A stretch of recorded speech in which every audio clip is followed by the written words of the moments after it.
Halo, selamat pagi anak-anak. Apa kabar semuanya? Semoga kalian dalam keadaan sehat.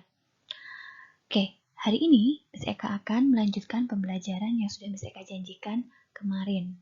Ya, jadi hari ini kita akan melanjutkan tentang materi perkembangbiakan vegetatif. Kalau kemarin kita sudah belajar tentang generatif, sekarang kita akan belajar tentang vegetatif, khususnya pada vegetatif pada tumbuhan.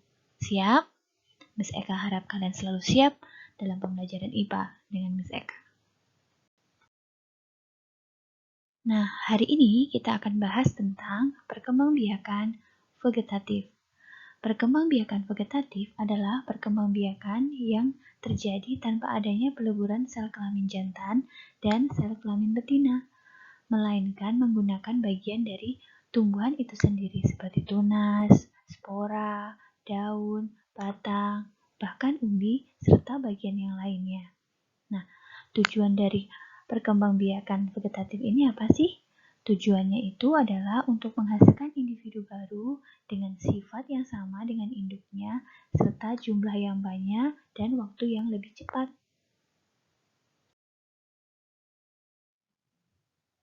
Perkembangbiakan vegetatif berdasarkan prosesnya dibedakan menjadi dua, yaitu vegetatif alami dan vegetatif buatan. Apa sih bedanya? Jadi, bedanya adalah vegetatif alami, perkembangbiakan vegetatif yang terjadi secara alamiah tanpa campur tangan oleh manusia. Sedangkan vegetatif buatan adalah perkembangbiakan vegetatif yang terjadi karena ada campur tangan manusia. Jadi, sengaja manusia membuat teknik supaya tumbuhan itu bertambah banyak untuk tujuan tertentu, seperti mengembangbiakan tumbuhan supaya dengan cepat dia berbuah, maka dapat dilakukan dengan bantuan manusia. Contohnya adalah mencangkok. Nah, apa saja sih yang termasuk vegetatif alami? Yang termasuk vegetatif alami adalah tunas. Tunas adalah bagian tumbuhan yang baru tumbuh dari kecambah atau kuncup yang berada di permukaan tanah. Biasanya terdapat di pangkal batang tumbuhan, tanah, atau media.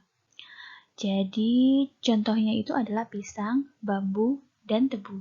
Kalian bisa lihat di samping Miss Eka sudah tampilkan gambar yang Miss Eka tunjukkan dengan tanda panah berwarna merah. Nomor 2, tunas adventif. Jadi tunas dengan tunas adventif itu berbeda ya. Jadi tunas adventif adalah perkembangbiakan tanaman secara vegetatif atau tidak kawin dengan menggunakan tunas yang timbul tidak di bagian sebagaimana mestinya. Misalnya dia tumbuh pada ketiak daun, seperti pada gambar yang Miss Eka tampilkan. Itu adalah daun cocor bebek. Di ketiak-ketiak daun cocor bebek yang sudah tua, biasanya akan muncul tunas-tunas tanaman baru. Jadi dia akan muncul akar. Nah, tunas-tunas itu kalau dia dipisahkan, maka dia akan jadi individu-individu baru, cocor bebek yang baru. Selanjutnya adalah umbi. Nah, umbi di sini dibedakan menjadi 3 ya. Jadi, umbi akar, umbi batang, dan umbi lapis. Umbi akar adalah perkembangbiakan yang terjadi pada akar tanaman di mana pada bagian akarnya mengalami pembengkakan secara alamiah.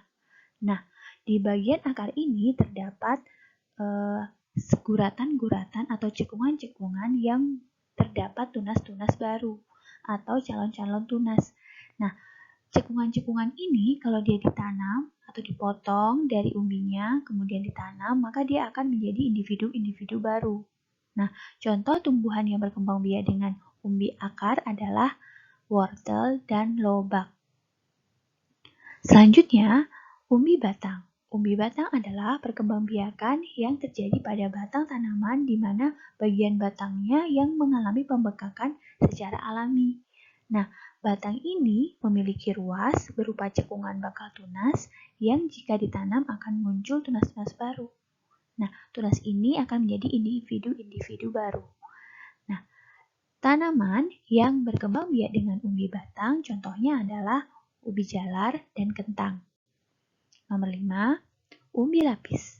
Umbi lapis adalah perkembangbiakan yang terjadi pada bagian daun tanaman yang berlapis-lapis dan tebal, sehingga membentuk seperti batang.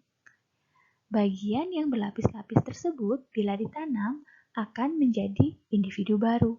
Contohnya bawang merah, bawang putih, bombay, bunga bakung, dan bunga tulip. Berikutnya adalah geragi atau stolon. Jadi nama lain dari geragi adalah stolon. Jadi kalian harus terbiasa dengan nama lainnya ya. Jadi geragi atau stolon adalah batang yang tumbuh menjalar di permukaan tanah dan berruas-ruas. Dari bagian buku-buku ruas akan tumbuh tunas dan akar baru. Tunas dan akar itu akan menjadi tumbuhan baru. Contohnya pada stroberi, arbei, pegagan, dan rumput teki. Kalian bisa lihat pada gambar di samping itu ada gambar tumbuhan stroberi di mana ada batang yang menjalar. Jika batang itu mengenai tanah, maka dia akan keluar akar.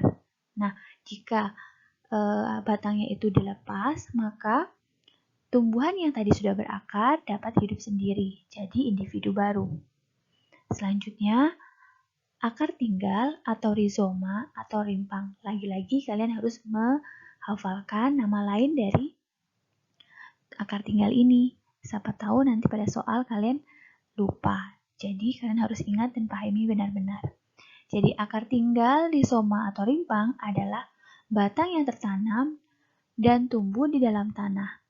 Akar tinggal terdiri dari ruas-ruas yang pada bagian buku ruasnya terdapat tunas calon tumbuhan baru.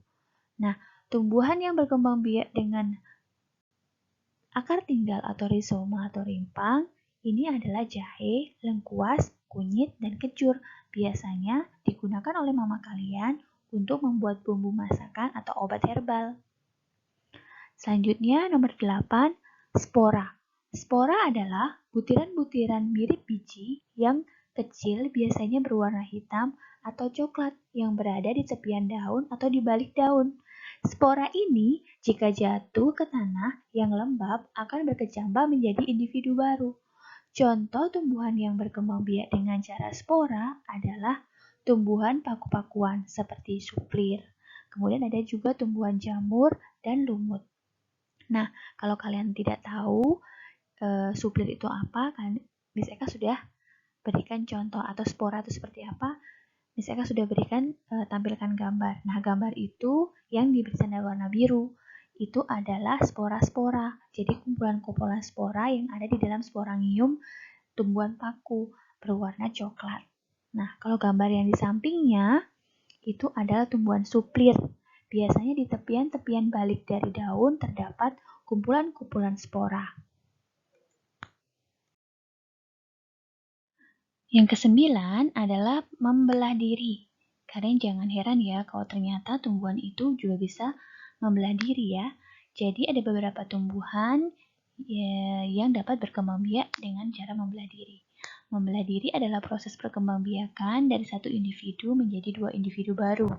Tumbuhan yang berkembang biak dengan cara membelah diri adalah ganggang hijau yang habitatnya ada di dalam laut. Miss Eka sudah sertakan gambar.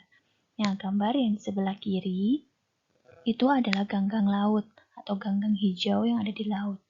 Jika dilihat dari mikroskop, maka dia akan terdiri dari sel-sel yang kecil. Sel-sel yang ini adalah satu individu. Satu individu adalah satu sel, sehingga ketika dia akan membelah, dia akan perlahan membelah menjadi dua individu yang baru. Nah, kalau tadi adalah vegetatif alami, sekarang adalah vegetatif buatan, yaitu perkembangbiakan yang disengaja oleh manusia untuk dapat memperbanyak tanaman. Nah, yang pertama, Miss Eka akan jelaskan tentang mencangkok. Mencangkok adalah kegiatan perbanyakan tanaman dengan cara melukai batang tanaman dan memacu pertumbuhan akar baru. Jika akar sudah tumbuh banyak dan besar, batang dapat dipisahkan dari induknya dan ditanam pada media yang baru. Nah, tujuan dari mencangkok adalah untuk mendapatkan sifat yang sama dengan induknya. Biasanya adalah tumbuhan buah-buahan ya. Jadi pasti yang dicari yang manis, yang besar, yang tidak terserang penyakit, Itu namanya sifat-sifat yang menguntungkan dari induknya. Jadi, akan tidak mungkin dilakukan kalau untuk buah-buah yang merugikan. Contohnya buahnya kecil, rasanya asam, itu tidak mungkin diperbanyak, ya. Jadi yang diperbanyak adalah sifat-sifat yang baik. Kemudian, berbuahnya cepat. Karena dia dicangkok, jadi dia tidak memerlukan, tidak seperti yang generatif ya dari biji. Dari biji akan ditanam, bertunas, jadi besar. Itu perlu waktu yang lama supaya dia bisa cepat berbuah. Jadi kalau dicangkok, dia sudah menjadi tumbuhan yang dewasa dan cepat untuk berbuah. Kemudian menghasilkan tumbuhan baru yang cepat dan banyak. Ya karena dia dari cangkokan, jadi dia tidak perlu menunggu waktu yang lama. Jadi akan lebih dapat tumbuhan baru yang cepat dan banyak. Nah, namun dari mencangkok ini juga ada keuntungan dan kerugiannya. Keuntungannya adalah cepat berbuah. Sifatnya sama dengan induknya. Nah, kerugiannya apa? Kerugiannya adalah mudah terserang penyakit. Kok bisa terserang penyakit? Ya, karena dia tumbuhan yang tidak dari biji. Jadi, dia kan dari bekas luka yang dipaksa untuk berakar. Jadi, otomatis bisa saja penyakit-penyakit itu mudah masuk. Kemudian, karena akarnya itu berasal dari cangkokan, berarti akarnya itu tidak besar. Jadi, akarnya itu cenderung seperti serabut, sehingga tidak akan kokoh, jadi mudah roboh.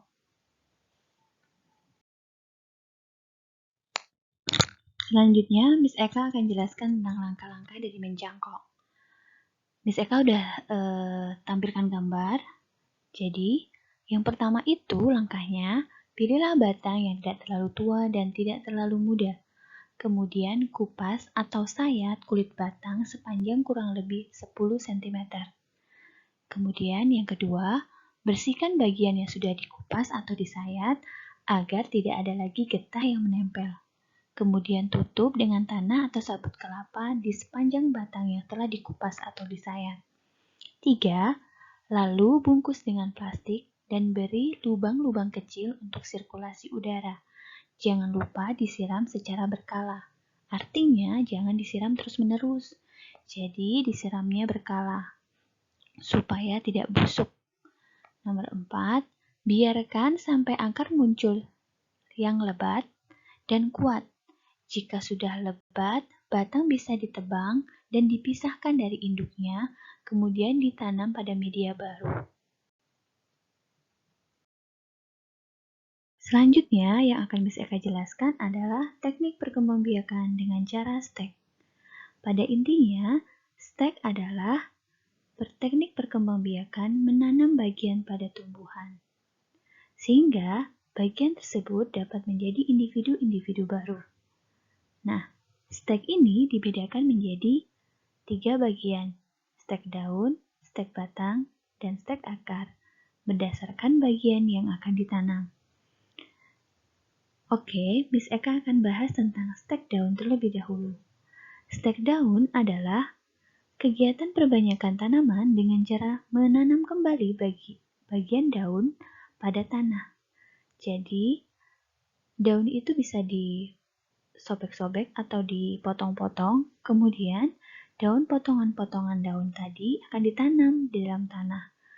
Nah, potongan-potongan tadi akan menjadi individu-individu baru tanaman yang baru. Tentunya karena potongannya banyak, menjadi lebih banyak individu barunya yang akan dihasilkan. Nah, teknik dengan stek daun ini tidak semua tanaman bisa dilakukan. Hanya tanaman-tanaman tertentu saja, seperti begonia dan cocor bebek. Selanjutnya adalah stek batang. Stek batang adalah teknik perbanyakan tanaman dengan cara menanam potongan batang ke media baru. Teknik ini juga tidak dapat dilakukan ke semua tanaman. Hanya tanaman tertentu saja seperti singkong, kangkung, tebu, mawar, dan kamboja. Jadi, potongan-potongan batang itu ditancapkan di tanah atau media tertentu. Jadi nanti akan tumbuh tunas dan akar yang baru. Kemudian, stek akar. Stek akar adalah teknik perbanyakan tanaman dengan cara menanam potongan-potongan akar ke media yang baru. Teknik ini hanya dapat diterapkan pada tanaman tertentu saja, seperti tanaman sukun. Tanaman sukun ini hampir mirip seperti nangka. Ya. Selanjutnya, Miss Eka akan menjelaskan tentang teknik perbanyakan merunduk. Merunduk adalah teknik perbanyakan tanaman dengan cara membengkokkan batang hingga mengenai tanah. Batang yang mengenai tanah akan terpacu untuk membentuk akar. Jika akar sudah cukup banyak dan kuat, dapat dipisahkan dari induknya. Contoh tumbuhan yang dapat dikembangbiakan dengan teknik ini adalah melati, alamanda, apel, bougainville, arbei, dan tebu. Kalian bisa lihat gambar yang sudah Miss Eka tampilkan bagaimana caranya merunduk. Dan ada gambar alamanda yang Miss Eka sudah tampilkan. Mungkin dari kalian sudah pernah sering melihat bunga ini, tetapi kalian tidak tahu namanya. Selanjutnya adalah teknik menyambung atau mengenten. Menyambung atau mengenten merupakan teknik perbanyakan tanaman dengan cara menyambung dua batang tanaman yang berbeda tetapi masih dalam satu jenis tanaman. Contohnya, singkong karet dengan singkong biasa. Batang bunga bougainville berwarna merah dengan batang bunga bougainville berwarna putih. Nah, gambar dari menyambung Miss Eka sudah taruh di sebelah kanan. Itu bagaimana cara menyambung dua batang tanaman yang berbeda tetapi masih dalam satu jenis. Sedangkan langkah-langkah dari mengenten antara lain, 1. Batang tanaman yang akan disambung disayat meruncing, dan batang yang lain dibelah sepanjang 5 cm.